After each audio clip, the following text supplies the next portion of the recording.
Is clear history and website data grayed out in Safari on your iPhone? Here's how to fix it step by step. First, open the Settings app. Scroll down and tap Screen Time. Scroll again and tap Content and Privacy Restrictions. Turn this toggle off. Enter your screen time passcode to confirm. This is the most common reason Safari history is grayed out. Now go back to Settings. Tap Apps, then scroll down and open Safari. Scroll until you see clear history and website data. If it's now clickable, the issue is fixed. If it's still grayed out, restart your iPhone.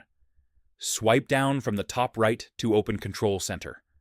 Press and hold the power button. Slide to power off. Wait about 30 seconds, then turn your iPhone back on. After restarting, check Safari again. And that's it. One of these steps will fix the issue in most cases. Like the video and subscribe for more iPhone fixes.